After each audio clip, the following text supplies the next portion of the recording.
The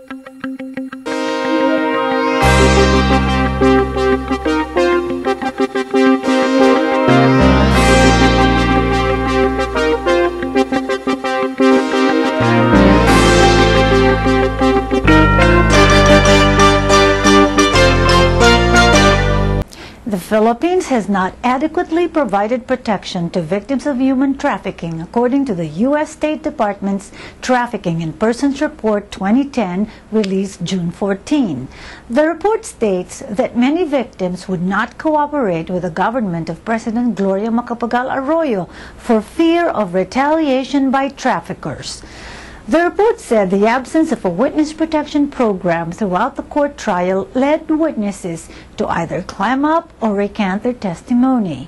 The Philippines remain on the watch list's Tier 2 level for countries that have not fully complied with international standards set by the Trafficking Victims Protection Act of 2000, or TVPA, a law that prohibits slavery and involuntary servitude. The United States uses the standards set by the TVPA law to determine anti-trafficking aid to be appropriated for countries.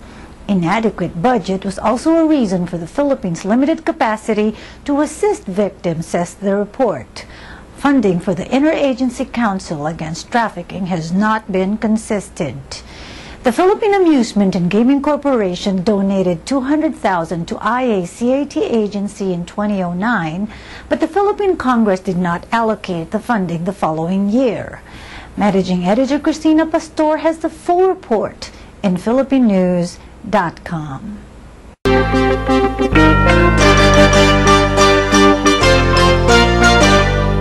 This will be their best Father's Day ever.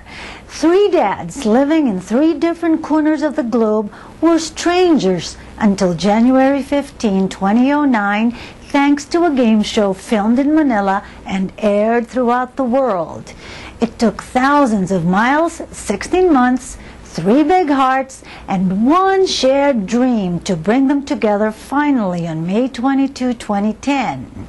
Wowowee, a popular program in the Philippines, enjoys top ratings overseas on the Filipino channel, viewed by some 1.2 million subscribers in the U.S. alone. Among loyal viewers is Greg Rosas, 54, a divorced father of 2, and co-owner of a restaurant in downtown Seattle. Find out what the Angel of Seattle did for a New Jersey dad and his son in the Philippines in my report in philippinenews.com.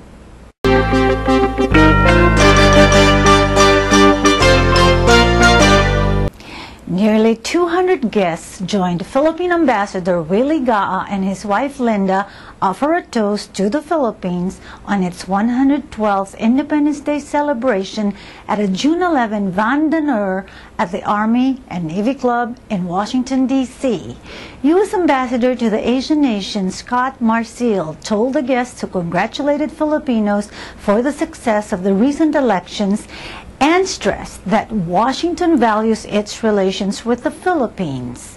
Marcial said the presence of the dignitaries highlights how greatly they value the relationship, and in response, Gaa recounted the many challenges in his country's history, including the invasions, martial rule, natural calamities, and communist insurgency.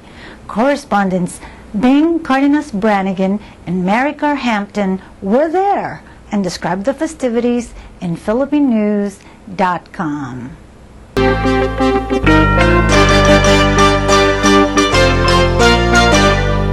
Members of the South San Francisco City Council expressed support for a popular Filipino establishment whose owners fear they would be affected adversely by proposed amendments to a city ordinance. We're committed to understanding your interest in the success of your business, Mayor Marca Diego told the partners behind Intramuros, a dining and entertainment complex that has become a cultural center for area Filipino Americans. Invoking flexibility and sensitivity, the council allayed concerns that the establishment was being singled out. Police Chief Michael Mazzoni proposed changes, and 10 people endorsed the restaurant, and the impact of those proposed changes in security requirement. My report details the restaurant's concerns in PhilippineNews.com.